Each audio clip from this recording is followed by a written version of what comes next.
Saudi अरब में Medina के पास एक बड़ा सड़क हादसा हुआ है। इस हादसे में 40 से ज्यादा हिंदुस्तानियों की मौत की खबर है। ये सभी लोग हैदराबाद से सऊदी अरब उमरा के लिए गए थे। हैदराबाद की मक्का ट्रेवल्स कंपनी की तरफ से उमरा के लिए भेजे गए थे। दरअसल पीर की रात उमरा करने गए लोगों से भरी बस मक्का से मदीना जा रही थी। इसी दौरान हिंदुस्तानी वक्त के मुताबिक देर रात तकरीबन 1:30 बजे मुफरिहात इलाके में यह हादसा पेश आया। हादसा इतना शदीद था कि टक्कर के फौरन बाद बस में आग लग गई। हादसे की खबर सुनते ही हैदराबाद में मरने वालों के अहले खाना ट्रैवल कंपनी के बाहर जमा हुए और सरकार से मदद की अपील की। एक बहुत बड़ा दर्दनाक हादसा हुआ है। बहुत सारे लोग नामपल्ली के भी उसमें फैमिलीज हैं जो मेरी कॉन्स्टिट्यूंसी में आते हैं जो इस हादसे का शिकार हुए। मैं बस अल्लाह से ये दुआ करूंगा कि अल्लाह उन सबकी मगफिरत करे, उनके घर वालों को सब्र जमील अता करे।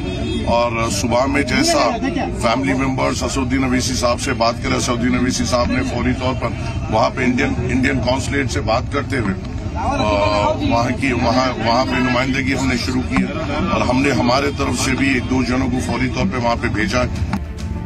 मुतासिर अहले खाना ने बताया कि जैसे ही उन्हें इस हादसे की जानकारी मिली, उन्होंने सरकार से अपील की है कि किसी तरह उनके करीबियों की लाशों को जल्द से जल्द हिंदुस्तान लाया जाए।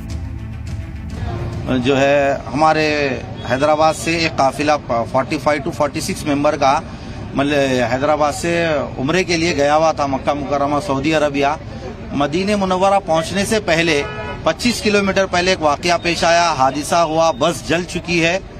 ऐसी वीडियोस और फोटोस हम तक पहुंची। जैसे फोटोस पहुंची हम travel agent Al Makkah tours and travels के पास पहुंचे, इनसे बात की। फिर हमने असद साहब को कॉल किया, बैरिस्टर असदुद्दीन अवैसी साहब ने मुझसे खुद बात की और वहाँ के आला अहदेदारों से बात की, वहाँ की एम्बेसी से जो भी है बात की। फिर मुश्ताक साहब से बात करके जफर साहब को भी यहाँ भेजा गया है। अभी देखते हैं सिचुएशन क्या है। वहाँ की कोई इन्फॉर्मेशन अभी तक तो इतनी ही आई है।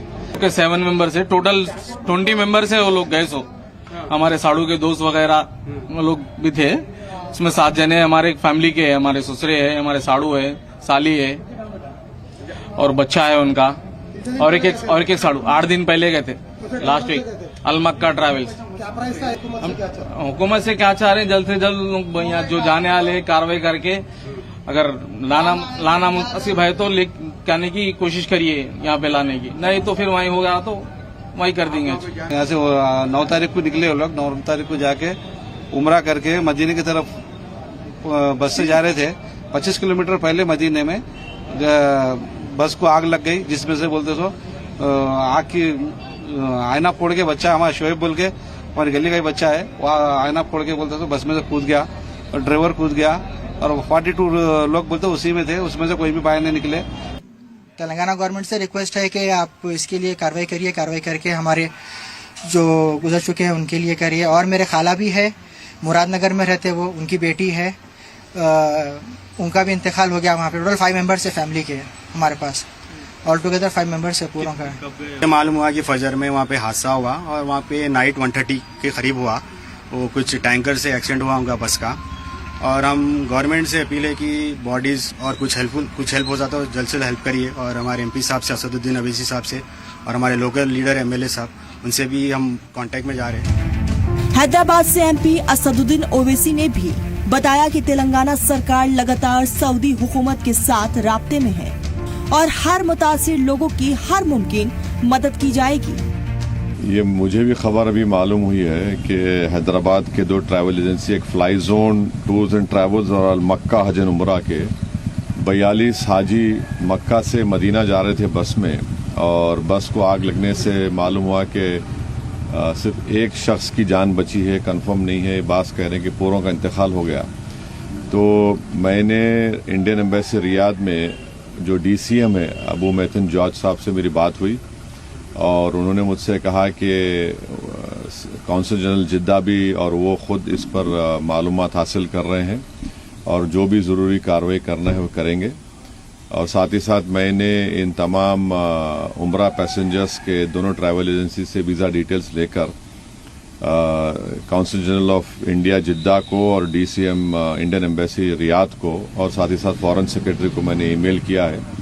मेरी भारत सरकार से और ख़ास तौर से एक्सटर्नल अफेयर्स मिनिस्टर से जयशंकर साहब से ये रिक्वेस्ट है कि वो इमीडिएटली इस पर देखें और अगर जिन लोगों की डेथ हुई है उनके परिवार ये चाह रहा है कि उनकी डेड बॉडीज़ जल्द से जल्द इंडिया को लाई जाए और अगर कोई उसमें ज़ख्मी है तो उनको अच्छी से अच्छी वहाँ पर उनको इलाज हो सके। ये मैं रिक्वेस्ट करता हूँ हमारे एक्सटर्नल अफेयर्स मिनिस्टर से और भारत सरकार से। कांग्रेस लीडर राशिद अलवी ने इस हादसे पर अफसोस का इजहार किया है। देखिए, बहुत ही तकलीफ की खबर है और वो सब लोग इबादत के लिए सऊदी अरबिया गए होंगे और पता करना चाहिए उसमें कितने हिंदुस्तानी हैं और कितने बाहर के हैं, लेकिन हमारी तमाम परिवारों के साथ सहानुभूति है। और वहाँ की जो मक्के से मदीना तक की सड़कें हैं बहुत साफ़ सुथरी और बहुत शानदार बनी हुई हैं। उन पे एक्सीडेंट होना बहुत ताज्जुब की बात है, लेकिन रियाज में जो हमारी एम्बेसी है उसकी जिम्मेदारी है कि उनकी डेड बॉडीज़ को कलेक्ट करे और भारत पहुंचाए। मेरी तमाम तर सहानुभूति उनके परिवारों के साथ है जिन्होंने अपने प्यारों को खो दिया है। हादसे में जिन लोगों की मौत हुई है उनके नाम भी सामने आए हैं। रहीम उनीसा, रहमत बी, शहनाज बेगम, गौसिया बेगम, मोहम्मद मौलाना, शोएब मोहम्मद, सोहेल मोहम्मद, परवीन बेगम, मस्तान मोहम्मद, जकिया बेगम, शौकत बेगम, फरहीन बेगम, जहीन बेगम, मोहम्मद मंजूर, मोहम्मद अली, कदीर मोहम्मद। सऊदी अरब में इंडियन कॉन्सुलेट जनरल ने एक हेल्पलाइन नंबर जारी किया है। टोल फ्री नंबर 8002 440 003 है। वही तेलंगाना सरकार ने भी 2 नंबर जारी किए हैं जो 7997 959 754, दूसरा नंबर 9912 919 545 है। फिलहाल इस पूरे मामले की जांच जारी है। ब्यूरो रिपोर्ट, सलाम टीवी।